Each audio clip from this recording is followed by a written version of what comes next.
इस दुनिया में हर इंसान को अमीर बनना है, हर इंसान को सक्सेसफुल बनना है और हर कोई उसका रहस्य जानना चाहता है। तो रहस्य आपको बताते हैं किताब के जरिए। उस किताब का नाम है थिंक एंड ग्रो रिच। इसे नेपोलियन हिल नाम के ऑथर ने लिखा था। अमेरिकन ऑथर हैं, बड़े फेमस फाइनेंशियल जो बुक्स लिखी गई हैं उसमें से बड़ी फेमस बुक है जिसका नाम है थिंक एंड ग्रो रिच।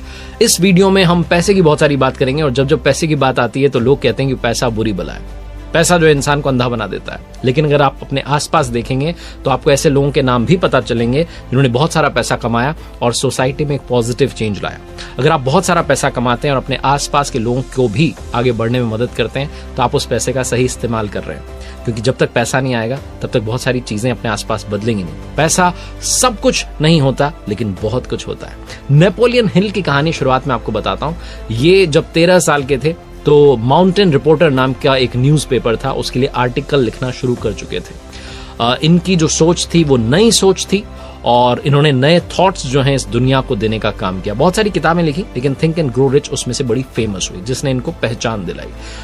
एक बड़ा इंपॉर्टेंट इनकी लाइफ में स्टेप आया था, एक बड़ा टर्निंग पॉइंट आया था बेसिकली, जब ये एक बड़े फेमस बिजनेसमैन थे एंड्रयू कार्नेगी, उनका इंटरव्यू करने के लिए गए थे।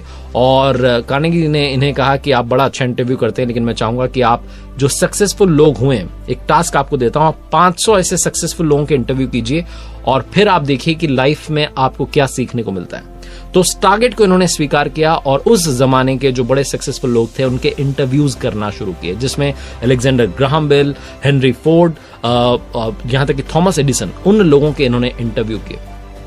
और उन इंटरव्यूज में जो इनको कॉमन हैबिट्स मालूम चली उनको ही इन्होंने इस बुक में थिंक एंड ग्रो रिच में 13 स्टेप्स के माध्यम से बताने की कोशिश की है। आप देखना शुरू कर चुके हैं लर्निंग सीरीज सीखोगे नहीं तो जीतोगे कैसे। मेरा नाम है आरजे कार्तिक। आइए शुरू करते हैं। ये बुक की समरी 13 स्टेप्स हैं लेकिन मैं 7 स्टेप्स जो हैं, जो बड़ी स्टेप्स मुझे लगती हैं, उनके बारे में आपको डिटेल में बताऊंगा। उससे पहले 13 स्टेप्स आपको बता देता हूं। पहला स्टेप है डिजायर। आपके अंदर उस लक्ष्य को पाने के लिए इच्छा होनी चाहिए। दूसरा है फेथ, यानी कि विश्वास होना चाहिए। तीसरा है ऑटो सजेशन, यानी कि आत्म सुझाव भी, खुद को सुझाव भी देना शुरू कीजिए। चौथा है आपके पास में स्पेशलाइज्ड नॉलेज होनी चाहिए। 5वां स्टेप है इमेजिनेशन, बहुत बड़ी पावर होती है इमेजिनेशन की। 6वां स्टेप है ऑर्गेनाइज्ड प्लानिंग। 7वां स्टेप है डिसीजन लेने की आपके अंदर पावर होनी चाहिए। 8वां स्टेप है परसिस्टेंस, पावर ऑफ डिवोशन, यानी कि आप दृढ़ हो जाएं, लगन के साथ, समर्पण के साथ आगे बढ़ते जाएं। 9th स्टेप जो है वो power of master mind. Step 10 जो है वो कहती है सेक्स ट्रांसमिटेशन। स्टेप 11 जो है वो है सबकॉन्शियस माइंड। स्टेप 12 है the brain, a fresh brain. और स्टेप 13 वो है सिक्स्थ सेंस। जब कहीं कुछ भी काम नहीं करता, कुछ भी काम नहीं होता है तो फिर वो सिक्स्थ सेंस जो है आपके लिए बहुत फायदेमंद साबित होती है। बड़ी डिटेल में आपको ये 7 स्टेप्स इनमें से बताता हूं जो मुझे लगता है कि आपके बहुत काम आएंगी और आपको आगे बढ़ने में मदद करेंगे। सबसे पहला बेबी स्टेप जिसे कहूंगा वो है डिजायर। अगर आप कहीं जाना चाहते हैं और आपके मन में उस तक पहुंचने के लिए डिजायर ही नहीं है तो कुछ भी नहीं हो सकता है। सक्सेसफुल बनना भूल जाइए। और डिजायर जो होती है उसमें भी बहुत सारी तरीके की डिजायर होती हैं। इंसान के मन में अनंत इच्छाएं चल रही होती हैं, लेकिन उन इच्छाओं में एक इच्छा ऐसी होती है जो हमेशा दिमाग में चल रही होती है, दिमाग में जल रही होती है। उसे कहते हैं बर्निंग डिजायर। जब आपके पास वो बर्निंग डिजायर है तो आप सक्सेसफुल बनने की तरफ पहला कदम बढ़ा चुके हैं।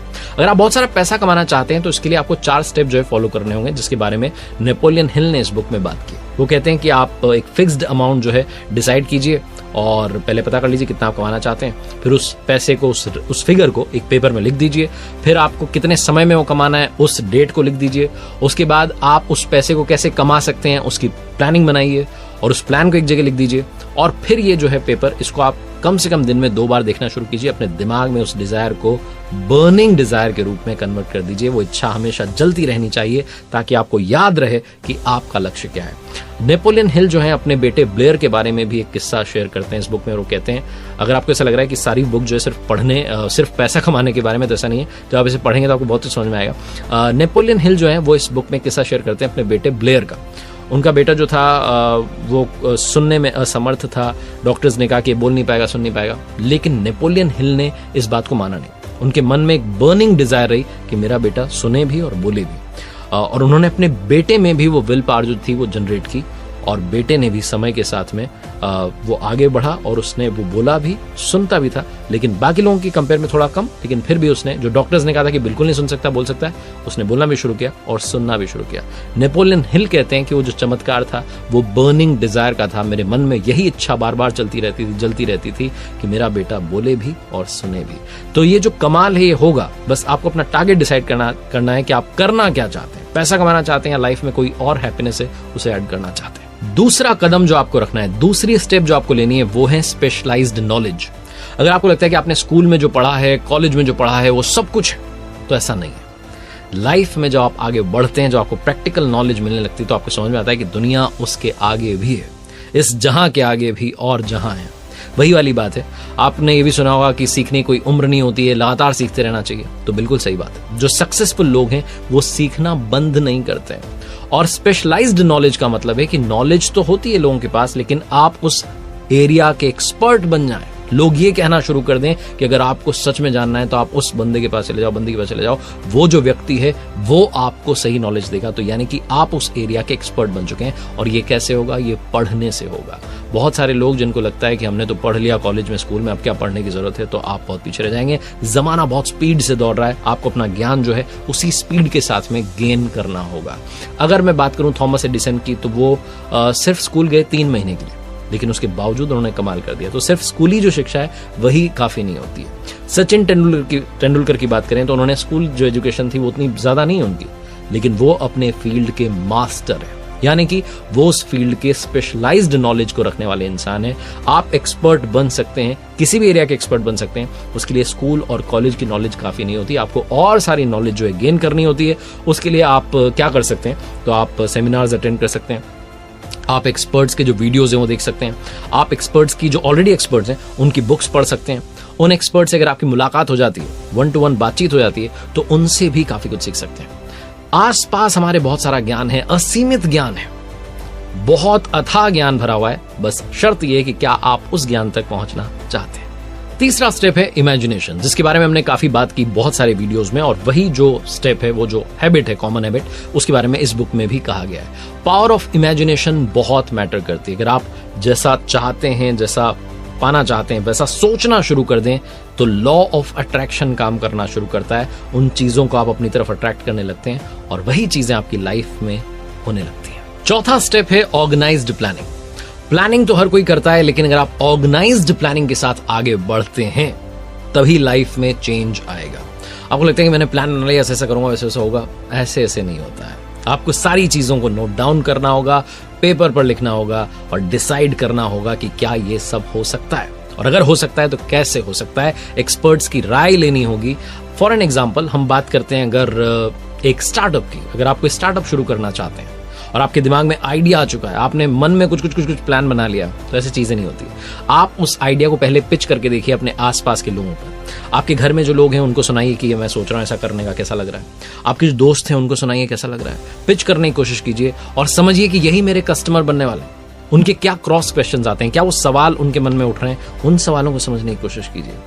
आप इतने तैयार हो जाइए कि जब आप स्टार्टअप की दुनिया में सच में जाएं तो फिर आप कमाल कर दिखाएं। आपको पीछे जाने के सारे रास्ते जला देने चाहिए, और वो तभी जलेंगे जब आपकी प्लानिंग जो है वो ऑर्गेनाइज्ड होगी। नेपोलियन हिल भी इस बुक में लिखते हैं कि अगर हम गलत दिशा में जा रहे हैं और सही काम कर रहे हैं लेकिन गलत डायरेक्शन की तरफ जा रहे हैं, फिर वो काम नहीं हो पाएगा। सही काम को सही प्लानिंग के साथ करेंगे तभी वो काम सही तरीके से हो पाएगा। पांचवा स्टेप है परसिस्टेंस, पावर ऑफ डिवोशन। जब भी परसिस्टेंट होने की मैं बात करता हूं तो मैं बात करता हूं उन लोगों की जो अड़े रहे, टिके रहे, दृढ़ रहे और कमाल करके दिखा दिया। जिस तरीके से कहते हैं ना कि जो स्टील है उसको बनाने के लिए कार्बन जो है वो बेसिक है, ठीक वैसे ही सक्सेसफुल बनने के लिए जो बेसिक चीज है वो है आपकी पावर ऑफ डिवोशन। आप कितने लगन के साथ आगे बढ़ रहे हैं, सुपर इंपॉर्टेंट चीज है। और कुछ लोग कहते हैं कि मैं तो लगन के साथ आगे नहीं बढ़ पाता हूं, मेरे अंदर तो परसिस्टेंस है ही नहीं, मैं तो टिका ही नहीं रह पाता, बार बार डिस्ट्रैक्ट हो जाता हूं। तो 4 बड़े आसान तरीके नेपोलियन हिल ने इस बुक में थिंक एंड ग्रो रिच में बताए हुए हैं। पहला तरीका कहता है कि आपका गोल फिक्स्ड होना चाहिए। दूसरा तरीका कहता है अच्छी प्लानिंग होनी चाहिए।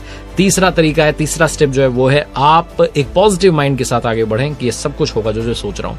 और चौथा है आपके आसपास डिटरमाइंड लोगों का ग्रुप होना चाहिए। अगर आप ऐसी संगत में रहेंगे जो लोग आपको बार बार डिस्ट्रैक्ट कर रहे हैं, आपको दूसरी चीजों में लगा रहे हैं, तो कभी भी आप परसिस्टेंट नहीं बन पाएंगे, कभी भी आप सक्सेसफुल नहीं बन पाएंगे। ऐसे लोगों के साथ रखिए, ऐसे लोगों का साथ रखिए और ऐसे लोगों के साथ रहिए जो आपकी तरह ही सेम अप्रोच लाइफ में रखते हैं, फोकस्ड गोल के साथ आगे बढ़ रहे हैं। वो आपको भी आगे बढ़ने के लिए मोटिवेट करेंगे, इंस्पायर करेंगे।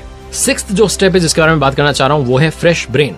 हम इंसानों को जानवरों से एक ही चीज अलग करती है, वो है हमारी ब्रेन, हमारा दिमाग, जिसका इस्तेमाल करके इंसानों ने इस दुनिया को बदल दिया है और हम मंगल पर पहुंचने की बात कर रहे हैं।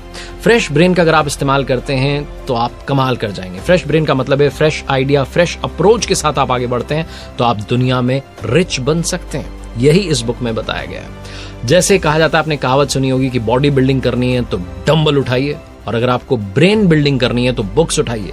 अपने आसपास ज्ञान जो, जैसा मैंने बताया कि असीमित है, उसके पास पहुंचिए और कमाल करना शुरू कीजिए। आपको बहुत सारी जब नॉलेज मिल जाएगी तो आपके दिमाग में वो आइडियाज आने लगेंगे जो इस दुनिया को और बेहतर बना सकते हैं और आपकी लाइफ को कंप्लीटली चेंज कर सकते हैं। और जैसा मैंने बताया कि बुक में 13 स्टेप बताए गए हैं, लेकिन हम 7 बड़े स्टेप के बारे में बात कर रहे हैं, तो आखिरी में बात कर लेते हैं जो 13 स्टेप बताया गया है, सिक्स्थ सेंस। नेपोलियन हिल ने कहा कि सक्सेस की जो सीढ़ी है उस पर ऊपर की तरफ भीड़ नहीं होती है। जो 12 स्टेप बताए गए उनको अगर आप सही तरीके से अपनाएं तो 13वें स्टेप पर पहुंचेंगे, जिसका नाम है सिक्स्थ सेंस। कहा जाता है कि अमीर बनने के लिए सिक्स्थ सेंस का इस्तेमाल करना ही चाहिए। हर इंसान में 5 इंद्रियां होती हैं, साइट, स्मेल, हियरिंग, टच और टेस्ट, लेकिन सिक्स्थ सेंस जो है वो हमारे सबकॉन्शियस ब्रेन में छुपी होती है। कभी आपको ऐसा लगा कि आप एग्जाम देने गए और आपने सोचा था कि इस क्वेश्चन आ सकता है, वही वाला क्वेश्चन आ गया और क्वेश्चन पेपर सॉल्व करते आपने कहा यही तो मैं सोच रहा था। ऐसा हो जाता है।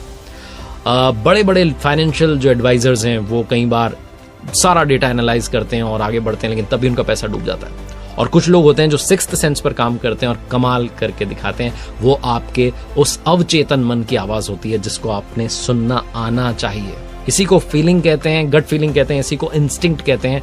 और अगर आपके पास में बिजनेस आइडिया है तो कई बार आपका सिक्स्थ सेंस आपको इशारा कर रहा होता है कि ये जो आइडिया है ये कमाल करके दिखाएगा। बस आपको उस आइडिया के बारे में सोचना है, उसको प्लानिंग के साथ में एग्जीक्यूट करना है और फिर कमाल हो जाएगा। सिक्स्थ सेंस को समझना आसान नहीं है, फिर भी अगर आप प्रैक्टिस करते हैं तो इसे आप समझ सकते हैं। ये मत सोचिएगा कि आपने तुक्का मारा वही सिक्स्थ सेंस है। सिक्स्थ सेंस को समझने के लिए आपके पास्ट में जो कुछ हुआ है, जहां जहां आपने सिक्स्थ सेंस का इस्तेमाल किया,